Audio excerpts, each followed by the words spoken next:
Good morning. आज खूप बऱ्याच दिवसाने मी आली आहे, रेसिपी दाखवते तुम्हाला। तर आज आपण काय करणार आहे तर हळदीच्या पाण्यातले कातोड। तर कसं मला साहित्य दाखवते ते काय काय आहे ते बघा। 3 वाटी तांदळाचं पीठ आहे, 1 नारळ आहे ते खवळून घेतले मी। ड्रायफ्रूट मध्ये मी घेतले काजू घेतले, हे मनुके घेतले, पिस्ता आहे, हे बदाम आहे आणि हे आहे खसखस आहे आणि जायफळ आणि वेलचीची पूड आणि थोडंसं तूप घेतलेलं आहे। ते तूप कशाला तर आपण ते नंतर दाखवणार आहे। बोला, आता आपण प्रमाणातच घेणार आहेत ना, म्हणजे कमी जास्त व्हायला नको, पाणी पण आणि पीठ पण जास्त। म्हणजे आता 3 वाटी मी तांदळाचं पीठ घेतले ना, तर 3 वाटीच पाणी घ्यायचं। मोजूनच घ्या, कारण मग कधी कधी काय होतं, कधी कधी ड्राय होतं, कधी नरम होतं, असं 2 ठीक। आता हे गरम झालं का याच्यात 2 चमचे तूप टाकायचं। तुपाने कसं सॉफ्ट होतं ना, एकदम मऊ होतात।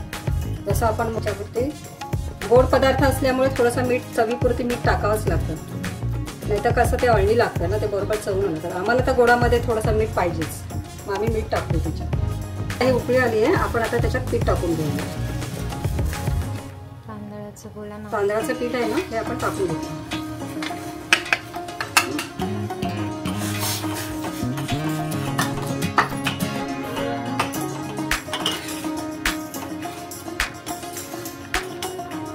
बघा, हे प्रमाणात घेतल्यामुळे त्याच्यामुळे छान उकड आली आहे ना। प्रमाणात घेतलं का कोणताही वस्तू कशी आपण व्यवस्थित होते, नाही तर कसं जास्त कमी वगैरे होऊन जातं ना।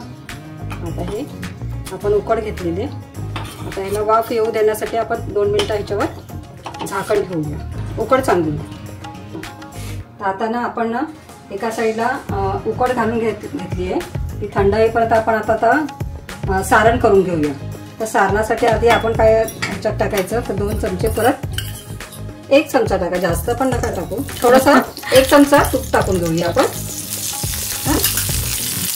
याच्यात थोडासा ड्रायफ्रूट भाजून घेऊया आपण, कट केलेले हे ड्रायफ्रूट आहे।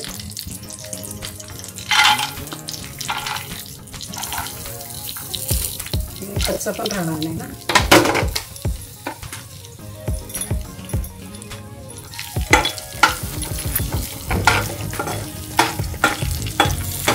थोडंसं लालसर करून घ्यायचं। आता उकड आपली झाली असेल, आपण गॅस बंद करून घेऊया, ठीक आहे। आणि आता परत आपल्याला नारळ खरडून घ्यायचे।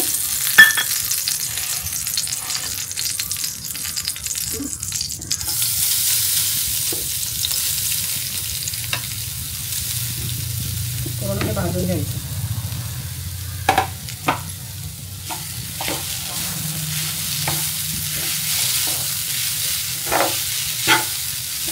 हे थोडंसं भाजून घेतलं, आता याच्यात मी गूळ टाकते।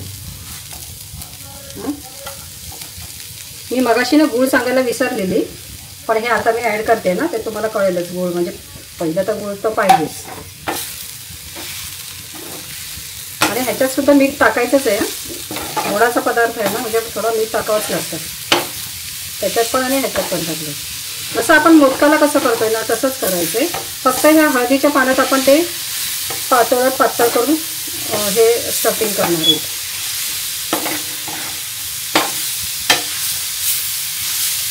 आता मी भाजून घेते। आता हे मेल्ट झाले बघ, मेल्ट झालंय ना पूर्ण एखाद राहिलं असेल तरी होईल ते। आता याच्यात ना आपण ना ड्रायफ्रूट टाकूया, किती टाकले बघ। आता ड्रायफ्रूट टाकले आणि हे खसखस टाकून घेतली। खसखसने कसं टेस्ट चांगली होते। हे खसखस आणि जायफळ आणि वेलचीची पावडर हे मी आता पूर्ण हे परतून घेते। आपण जसं हे मोदकाचं हे कसं करतो सारण, तसंच आहे हे, काही फरक नाही। फक्त चवीला लागायला फक्त त्या हळदाची जी पानं घेतलीत त्याचा तो फ्लेवर येणार आहे. झाली आहे. आता आपण हे मळून घेऊया आणि त्याचे छोटे छोटे गोळे करून घेऊ. एकदम सॉफ्ट व्हायला पाहिजेत पण, म्हणजे असं मळून घ्यायचं. खूप बघ, पाण्याचं प्रमाण बरोबर आहे ना. एकाच एक घ्यायचं म्हणजे प्रमाण पण बरोबर होतं. एकाच दीड जरी घेतला ना तरी प्रमाण जास्त होतं. म्हणून मग मोदक म्हणा काही म्हणा. आता ही उकड आहे ना, तर ही गरम असतानाच आपण मळून घेऊया. आता थंड झाली ना तर त्याच्या गुठळ्या होतात आणि मग ते नीट होत नाही.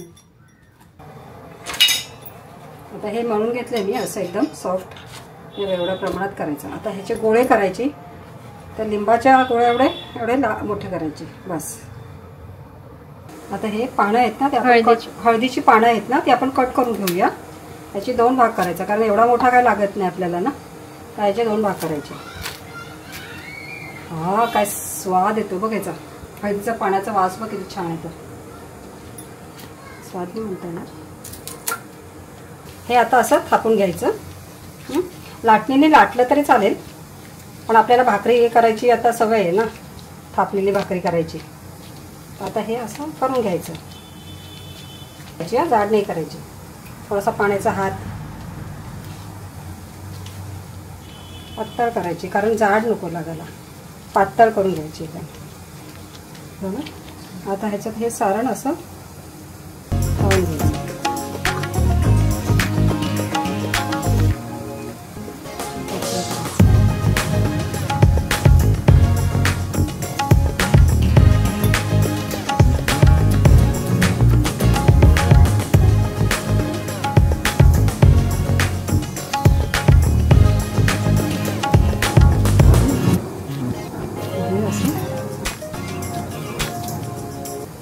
बाहेर येऊ नाही द्यायचं सारण. ते सगळं पातळ होईल. हे असं दाबून घ्यायचं. आणि हे आता पाणी मी उकळत ठेवलंय, त्याच्यावर हे असं ठेवून द्यायचं एकावर एक. सर्व असं बनवून घेते. हे बघा, हे झालं की नाही. हे आता पुन्हा ठेवते मी. आता हे सगळेच बनवून घेते आणि नंतर तुम्हाला मी दाखवते. आता सगळं बनवून झालेलं आहे. आता हे आपण ह्याला 15 मिनिटाची ते 20 मिनिटापर्यंत आपण उकड घालून ठेवून देणार आहोत. आता ह्या पातोळ्या तयार झालेल्या आहेत. आपण बघूया उघडून.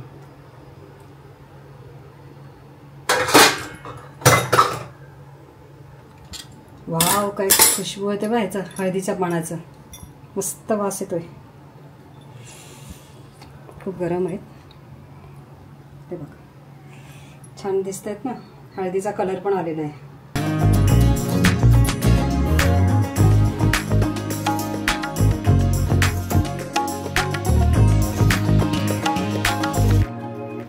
आमच्या पातोळ्या आता ह्या रेडी आहेत.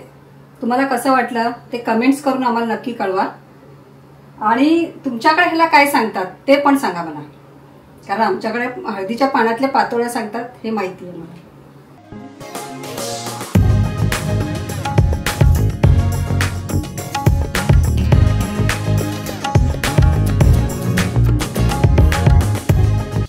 Good morning. आज बऱ्याच दिवसांनी मी आली आहे. मच्छीचे आता प्रकार झाले. श्रावण महिना चालू झाला आहे, त्याच्यामुळे मी आज तुम्हाला श्रावणामधले अळूची वडी दाखवणार आहे. श्रावणामध्ये म्हणजे काय, आता मच्छी दाखवू शकत नाही ना, मग तोंडी लावायला काय, तर हे सगळं साहित्य मी तुम्हाला दाखवते. अळूची वडी करणार आहे आज. तर अळूच्या वडीसाठी आता मी वेगळ्या पद्धतीने तुम्हाला दाखवणार आहे. काही साध्या सिंपल कसं बेसन, हळद, मीठ, मिरची, गरम मसाला वगैरे टाकून करतात, पण आता मी वेगळ्या पद्धतीने म्हणजे कशी, तर मी बटाटा टाकून करणार आहे. बटाटा टाकून काय करायचं, बटाटा हा एक बटाटा घेतला आहे, लसूण घेतलं आहे, अद्रक, कांदा, कोथिंबीर, मिरची, हिरवी मिरची, लाल मिरची, हा गरम मसाला, ओवा, बडीशेप आणि धणे, तज घेतले आणि एक वेलची, मोठी वेलची, काळी मिरी, लवंग आणि थोडेसे तीळ, हे असं तीळ घेतले. आणि हे चिंचेचं कोळ आणि हे गूळ, हे तर महत्त्वाचं आहे. कोणाला गूळ नको असेल तर नाही टाकलं तरी चालेल, पण आम्ही टाकतो गूळ, म्हणजे गूळ तिखट, आंबट आणि गोड हे छान लागतं. तर मी आधी काय करणार आहे, हे बटाटा आहे ना तो किसून घेणार आहे आणि किसून तो थोडासा गरम पाण्यात टाकून थोडंसं एक स्टीम द्यायची फक्त थोडंसं. तर हे मी किसून तुम्हाला दाखवलेलं आहे. हे बघा, हे असं थोडंसं गरम पाण्यात, फक्त एक गरम पाण्यातच काढायचं आपल्याला, म्हणजे ते कसं छान त्याचं हे असतं ते छान लागतं. मी आता हे सगळं भाजून घेते. कांदा भाजून घेते आणि ओलं नारळ भाजून घेते. हे सगळं साहित्य आहे ते मी भाजून घेते. नंतर मग आळूवडी तुम्हाला दाखवते कशी करायची ती.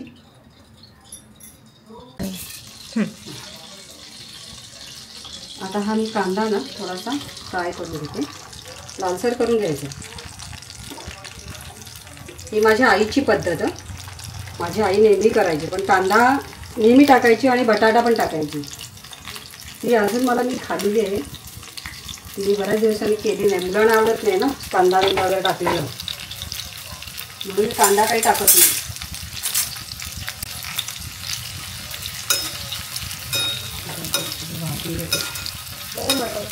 हां, आता हे सगळं भाजून घेते.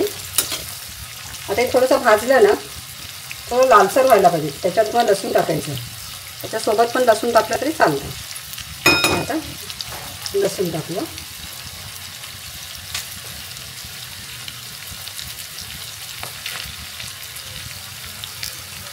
हे अद्रक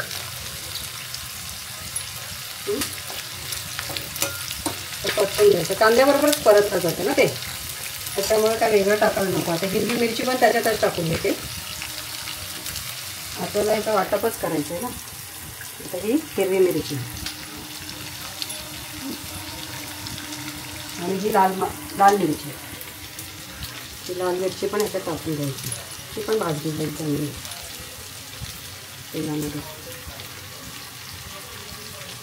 नाही टाकली तरी लाल मिरची चालते. आता माझ्याकडे होती पण मी टाकते. आता असं परतून घ्यायचं. हे ओलं नारळ घेतलं मी. तुम्हाला वाटल्यास तुम्ही सुकं पण घेऊ शकता, पण ओल्याने खूप छान खुसखुशीत होते. करून बघा ओल्या नारळाची. काही लोक तर काय करतात माहिती का, ह्या ओल्या नारळाच्या दुधातनं हे करतात. ते वाढवळ पद्धती असते. आमच्याकडे असं काही हे करत नाही, पण आम्ही खाल्लेली आहे ती. खूप छान लागते ते पण.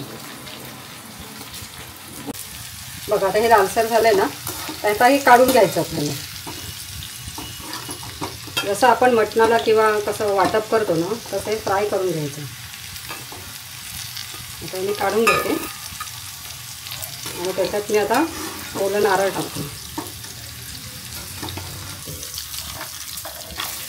हे ओलं नारळ पण असंच करायचं, थोडंसं फ्राय करून घ्यायचं, म्हणजे लालसर करून घ्यायचं.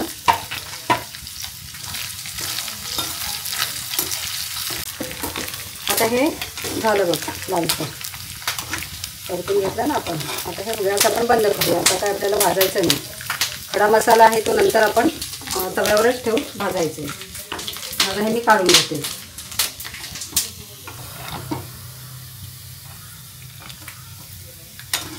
आता हे सगळं हे केलेलं आहे ना, खोबरं ह्याच्यात, कांदा लसूण मिरची हे सगळं आता आपण वाटून घेणार आहे.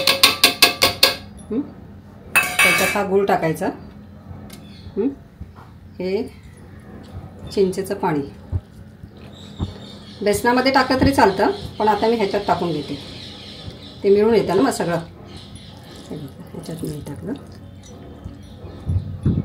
माझी ही रेसिपी वेगळी आहे, सगळ्यांची पद्धत वेगळी असतात ना. आता मी ह्याच्यात हे टाकते. मग थोडीशी कोथिंबीर, हे धणे जिरे हे सगळं ह्याच्यात टाकते. हे भाजलेले आहेत. हे भाजलेले आहेत. हे भाजून घेतलेले. हे बडीशेप, हे गरम मसाला, हे सगळं ह्याच्यात टाकते. लाल मसाला वगैरे नंतर वरून टाकते मी. आता हे वाटून झालेले आहे. आता मी ह्याच्यात हे बटाटा आपण किसून घेतलेला त्याच्यामध्येच आपण आता हा हे थोडंसं जाडसरच वाटलेलं आहे बघ, जास्त बारीक नाही करायचं. तो तोंडाला असं लागलं पाहिजे, म्हणजे त्याचं थोडंसं जाडसरपणा असतो ना,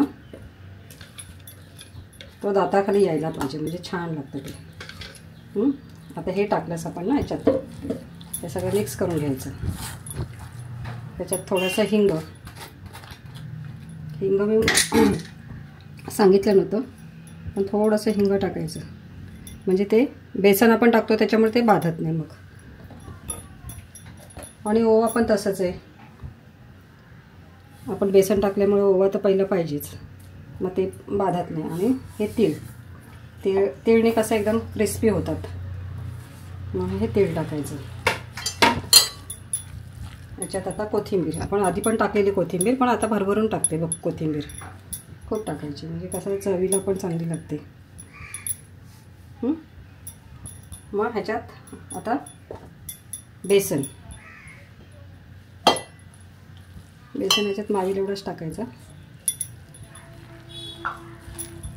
आता ह्याच्यात चिंचेचं कोळ वगैरे टाकलं आहे, फक्त मसाला टाकायचा आहे. मसाला टाकून आता हे तांदळाचं पीठ पाववाटी हे टाकलं. आता याच्यात मीठ आणि आपल्याला मीठ टाकायचं आहे, मसाला टाकायचा आहे. हे झालं असं सगळं मिक्स करून त्याच्यात लाल मसाला, हिरवी मिरची आणि लाल मिरची पण आपण टाकलेली आहे ना अख्खी, म्हणून कमीच टाका. आणि हे हळद,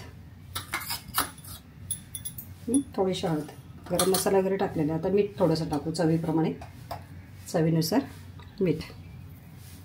आपण स्टीम देतो आहे ना, म्हणजे वाफवतो आहे ना आपण, मग त्याला मीठ थोडंसं जास्त लागतं. हे झालं असं आपण करून घेतलं, मिक्स करून घेते.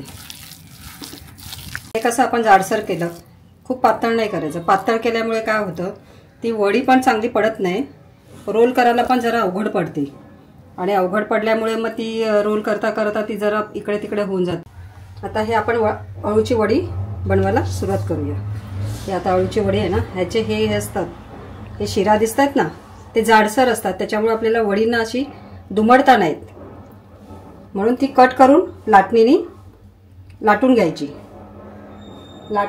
हां, आता ही बघ, ही कशी आहे ना, ही जाडसर असते ना, त्याच्यामुळे ना ती वडीना लोळी करायला, लोळी म्हणतात ह्याला, लोळी होत नाही.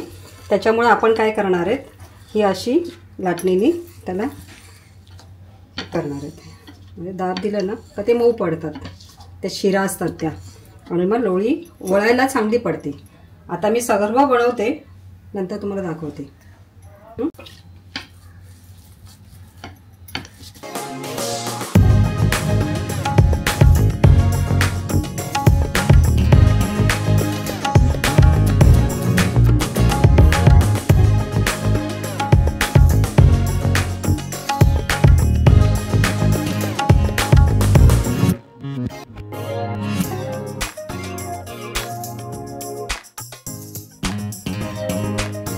अशी फोल्ड करून घ्यायची. ती सुटायला नको म्हणून काहीतरी ना, असं सुटणार नाही शक्यतो. बेसनचं पण कोटिंग आले ना, आणि तांदळाचं पण आहे, त्याच्यामुळे निघणार नाही. असं हे बघ, झाली की नाही छान. आता अशा मी सर्व बनवून घेते आणि नंतर तुम्हाला स्टीम कशी घ्यायची ते दाखवते. केळीच्या पाण्यात ठेवली आहे. केळीच्या पाण्यात कसं एकदम छान, आणि तुला जरा हळदीची पानं मिळाली ना तर त्याच्यात सुद्धा केली ना तरी खूप अनघा छान लागते. ते 15 ते 20 मिनिट आपण त्याला स्टीम देऊ, वाफ देऊया आपण त्याला. आणि 15 मिनिटांनी बघूया. ही वडी आता स्टीम करून घेतली आहे. आता हे मी कापून घेते, पातळ पातळ कापून घ्यायचे आहे.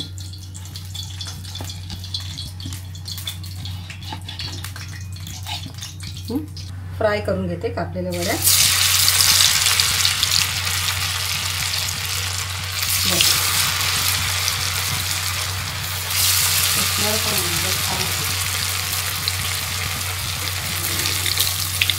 किती क्रिस्पी होतात, वास किती घमघमाट आलाय.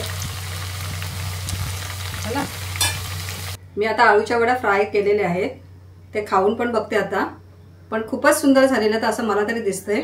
पण तुम्हाला कशी रेसिपी वाटली तुम्ही मला कमेंट्समध्ये सांगा.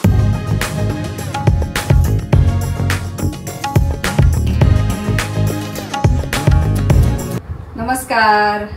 आज मी तुम्हाला पुन्हा एक रेसिपी दाखवते. खरवस. ते खरवस कसे गाईचं असतं आणि एक म्हशीचं असतं. तर आपल्याला आज मिळालेलं आहे गाईचं. तर कसं बनवायचं ते तुम्हाला मी रेसिपी सांगते. गावी तर सगळ्यांच्या घरोघरी असतात गाई म्हशी, पण आता आहेत का नाही माहिती नाही, पण काही काहींकडे असतं. तसंच आमच्या शेजारची एक गाईचं दुधाचं आहे. तर मी आता साहित्य काय घ्यायचं ते तुम्हाला दाखवते, किती प्रमाणात दूध घ्यायचं. तर आता हे गूळ आहे. आपल्या चवीप्रमाणे तुम्हाला गोड जसं हवं तसं घ्या. साखर थोडी, आणि ही केशरचे 4-5 काड्या घेतल्यात. ते दुधामध्ये मी विरघळून घेते. आणि हे दोन बाउल दूध घेतले कच्चं, आपलं ह्याचं साधं दूध. आणि ही वेलची आणि जायफळची पूड. आणि आता हे मी काय, हे बघ, हे दुधामध्येच मी हे गूळ आणि साखर विरघळून घेतले. हे बघ, म्हणजे कसं लवकर विरघळते ना, नाहीतर मग त्याला खूप टाईम जातो गुळाला, म्हणून मी असं हे करून घेते. तर आता मी एक ॲड करते ह्याच्यात दुधामध्ये.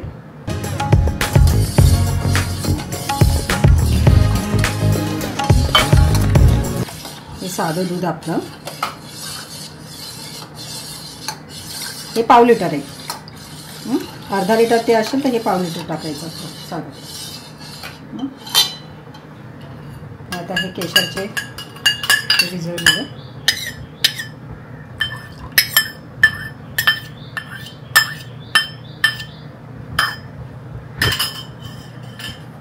आणि जायफळ आणि वेलचीची पूड. ह्याच्यात काही ना जिरं पण टाकतात, काही कोवा टाकतात, म्हणजे ते कसं बाधत नाही म्हणून जिरं पण टाकतात. तू म्हणशील आता हा गोडाचा प्रकार आहे, ह्याच्यात मीठ टाकायचं. मीठ बिलकुल नाही, कारण दूध आहे त्याच्यामुळे मीठ टाकायचं नाही. आता हे मी स्टीम करायला ठेवते. 20 मिनटं तरी ठेवलं पाहिजे, म्हणजे त्याच्या वड्या छानपैकी होत आहेत, म्हणजे वड्या पडत आहेत नाही. म्हणजे आता आपलं हे खरवस रेडी आहे. बघ कसं मस्त झालं ना. आता याला फ्रीजमध्ये 1 तास सेट करायला ठेवून द्यायचं.